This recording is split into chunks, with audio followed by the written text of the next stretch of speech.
다 같이 한 목소리로 봉독하시겠습니다. 아비가일이 나발에게로 돌아오니 그가 왕의 잔치와 같은 잔치를 그의 집에 배설하고 크게 취하여 마음에 기뻐함으로 아비가일이 밝는 아침까지는 아무 말도 하지 아니하다가 아침에 나발이 포도주에서 깬 후에 그의 아내가 그에게 이 일을 말하매 그가 낙담하여 몸이 돌과 같이 되었더니 한 열흘 후에 여호와께서 나발을 치심에 그가 죽으니라. 나발이 죽었다 함을 다윗이 듣고 이르되 나발에게 당한 나의 모욕을 갚아주사 종으로 악한 일을 하지 않게 하신 여호와를 찬송할지로다. 여호와께서 나발의 악행을 그의 머리에 돌리셨도다 하니라. 다윗이 아비가일을 자기 아내로 삼으려고 사람을 보내어 그에게 말하게 하매 다윗의 전령들이 갈멜에 가서 아비가일에게 이르러 그에게 말하여 이르되 다윗이 당신을 아내로 삼고자 하여 우리를 당신께 보내더이다 하니 아비가일이 일어나 몸을 굽혀 얼굴을 땅에 대고 이르되 내 주의 요종은 내 주의 전령들의 발 씻길 종이니이다 하고 아비가일이 급히 일어나서 나귀를 타고 그를 뒤따르는 처녀 5과 함께 다윗의 전령들을 따라가서 다윗의 아내가 되니라. 다윗이 또 이스라엘 아히노함을 아내로 맞았더니 그들 2사람이 그의 아내가 되니라. 사울이 그의 딸 다윗의 아내 미갈을 갈림에 사는 라이스의 아들 발디에게 주었더라. 아멘. 네, 기도하겠습니다. 하나님 아버지, 오늘도 새날 허락하셔서 이렇게 예배 이른 아침부터 예배 나와 주님을 찬양케 하시며 또 주님 앞에 나아갈 수 있게 해주시니 감사드립니다. 하나님, 오늘도 우리가 주님의 뜻대로 살기 원합니다. 아니, 우리가 언제 어디에서나 우리가 주님 안에 거하고 주님 우리 안에 거하여서 언제나 우리가 주님과 늘 동행하길 원합니다. 하나님, 우리가 날마다 하나님을 알아가게 하시며 하나님께 나아가는 그런 복된 은혜 우리에게 허락하여 주옵소서. 또 이곳에서 하나님, 우리가 기도하고 간구하는 많은 기도 제목들이 있사오니 하나님의 그 정하신 그 뜻대로 하나님의 원하신 그 때에 하나님 선하신 뜻대로 응답하여 주옵소서. 오늘도 우리에게 새 힘을 주시고 능력을 주셔서 우리에게 맡겨진 일들 잘 감당할 수 있도록 주님 우리 함께하여 주옵소서. 예수님의 이름으로 기도드립니다. 아멘. 네, 오늘 본문에는 나발의 죽음과 그의 아내 아비가일이 다윗의 아내가 되는 사건이 나옵니다. 아비가일은 다윗을 설득하여 죽게 될 뻔한 자기 남편 또 나발을 살립니다. 그리고 집에 들어와서 보니 이 철없고 또 어리석은 이 남편 이 나발이 아주 성대한 잔치를 벌이고 있었습니다. 성경에서 왕의 잔치와 같은 잔치를 벌였다 이렇게 나옵니다. 즉 나발은 자신이 먹고 마시는 데는 아끼지 않았습니다. 그러나 대의를 위해서 자신의 몫을 나눠주는 데는 인색하기 그지없는 자였습니다. 나발은 죽을 때까지도 몰랐을 거예요. 자기가 한 행동이 어떠한 행동이었는지 전혀 의식을 못했을 것입니다. 그 나발은 크게 취했다. 술을 얼마나 마셨으면 이렇게까지 크게 취했을까요? 물론 당시 문화를 보면 양털 깎는 잔치를 할 때 술에 취하는 것은 아주 보편적인 일이었습니다. 그러나 성경에서는 여러 차례 술 취하는 일을 어리석은 자의 한 특징으로 말하고 있습니다. 그러나 지금 나발은 이 술에 잔뜩 취해 아주 정신을 잃을 정도로 좀 방종의 상태였습니다. 지금 자기가 죽기 직전까지 상황이 올 뻔했지만 그 사실을 전혀 모르고 그냥 그저 기뻐했다는 것입니다. 이처럼 정말 술 취함의 문제입니다. 술은 사람으로 하여금 이렇게 방심하게 만들고 또 판단력을 잃게 만듭니다. 그런데 이런 상황 속에서 아비가일은 역시 지혜로운 여인답게 행동합니다.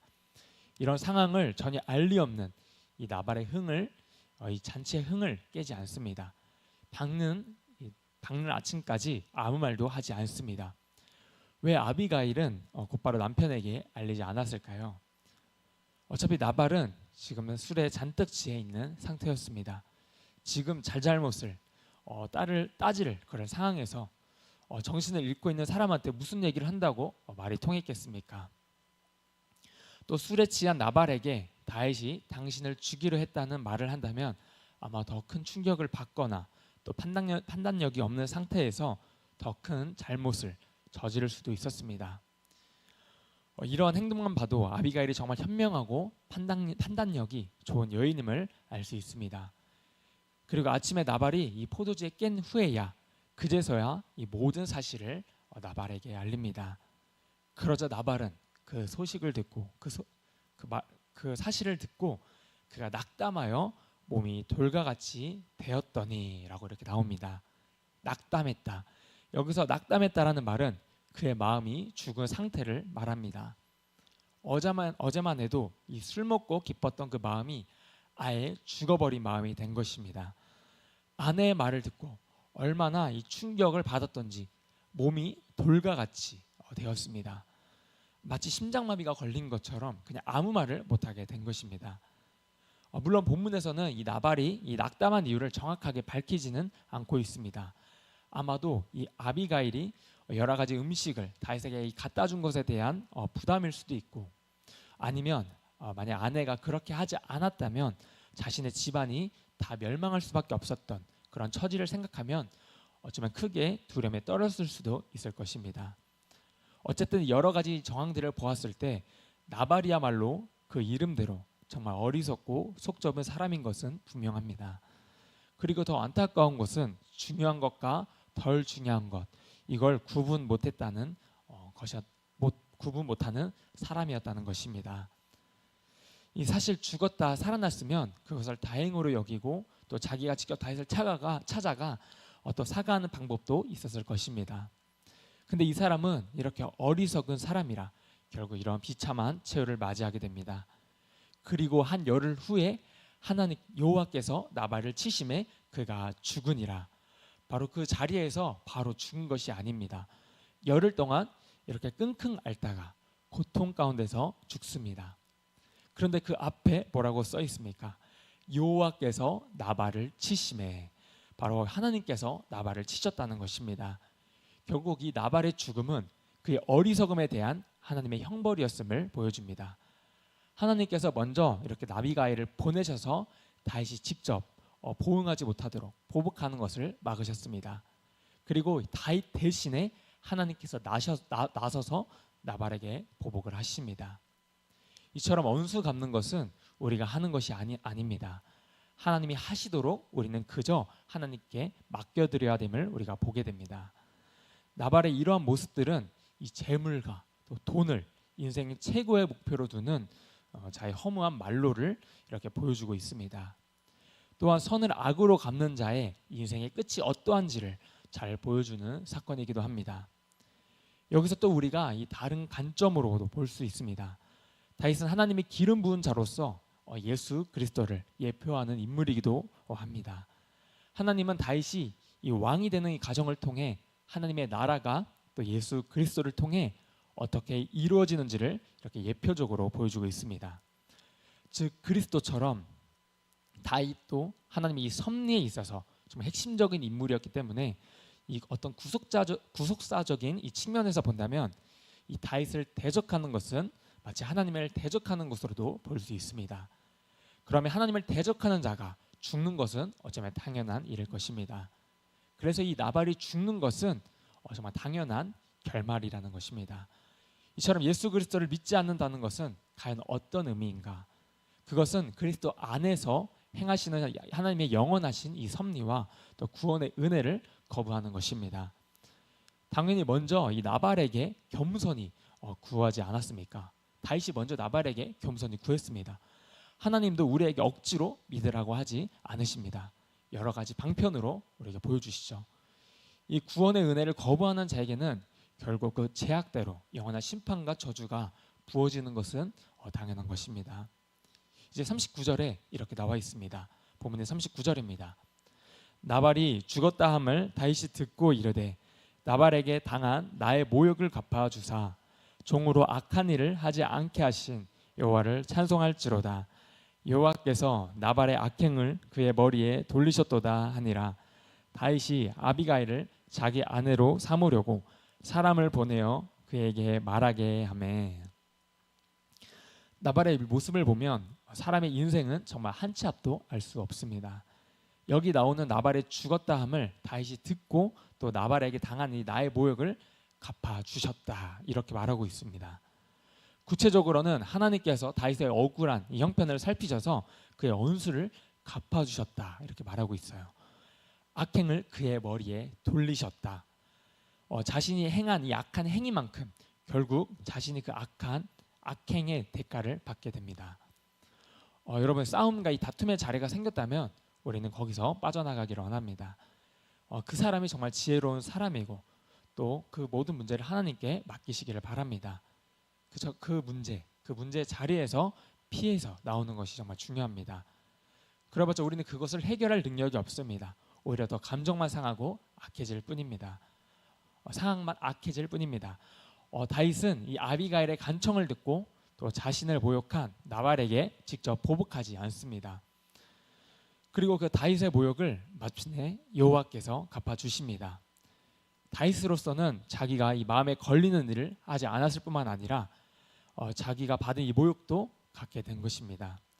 그리고 그렇게 다윗은 여호와 하나님을 찬양합니다.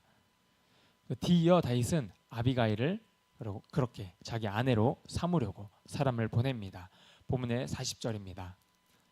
다윗의 전령들이 갈멜에 가서 아비가일에게 이르러 그에게 말하여 이르되 다윗이 당신을 아내로 삼고자 하여 우리를 당신께 보내더이다 하니. 지금 다윗은 부하들을 보내어 아비가일을 아내로 삼고자 합니다. 먼저 아내를 삼고자 합니다. 이유가 무엇일까요?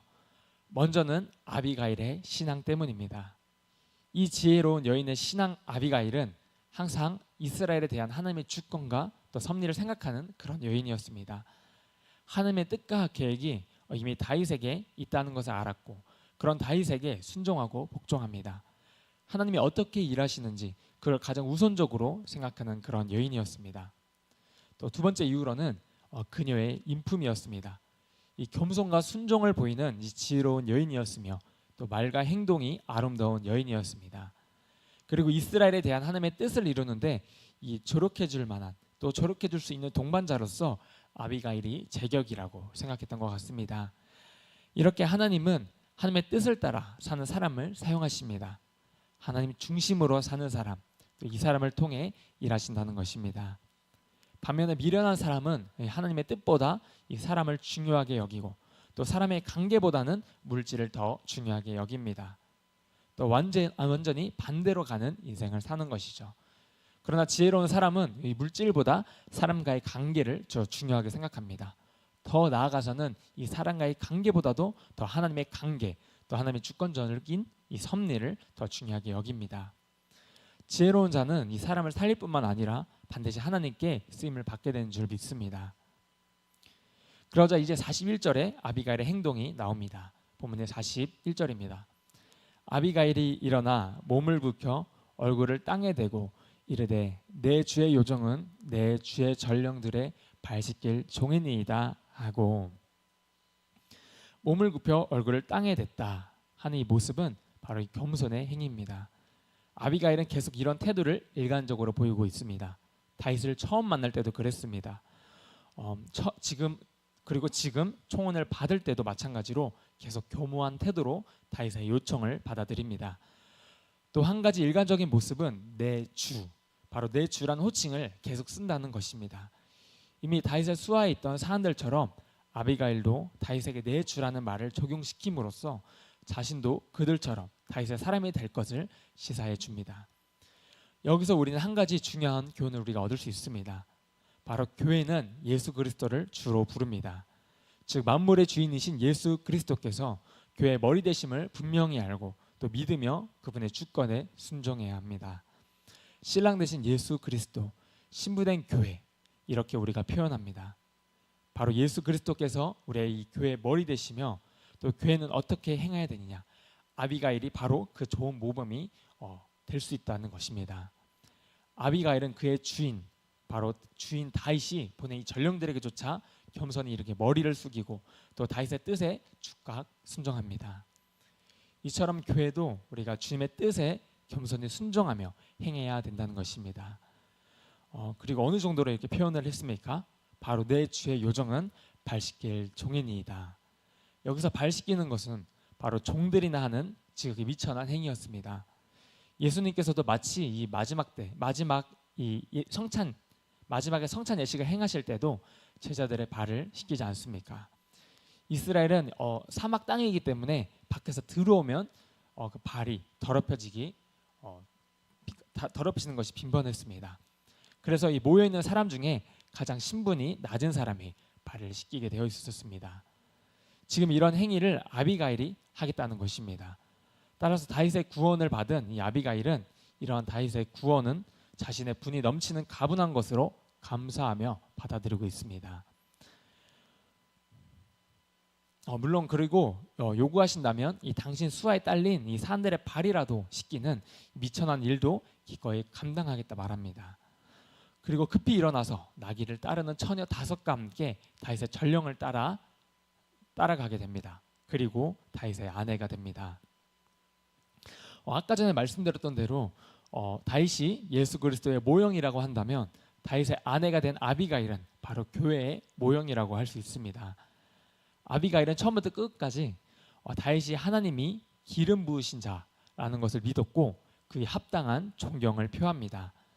다윗은 이 지혜로운 이 아비가일을 그의 아름다운 신부로 맞이하게 되는데 이 모습은 바로 신랑 되신 그리스도에게 나아가는 어떤 신부된 교회를 이렇게 예표하고 또 예시하고 있다는 것을 우리가 볼 수 있습니다. 그러므로 이 아비가일이 왕의 아내가 되는 이 영광을 누린 것처럼 교회도 그리스도와 연합해서 영광을 누리게 될 것을 보여줍니다. 아비가일의 인생이 변했습니다. 우리도 오늘 아비가일의 운명을 보면서 하나님의 계획이라는 것이 정말 어마어마한 것을 우리가 발견하게 됩니다. 이 순수하고 또 지혜롭고 신실하고 또 겸손한 자가 하나님께 이러한 축복을 받는 자임을 우리가 기억해야 될 것입니다. 하나님을 신뢰하고 또 하나님의 섭리를 믿고 또 하나님의 계시를 믿는 자들에게 하나님께서 그 장래를 보장해 줄 줄 믿습니다. 우리에게도 그런 믿음을 주셔서 또 우리도 하나님께 그런 축복을 받는 모습으로 우리가 살아가기를 소망합니다. 기도하겠습니다.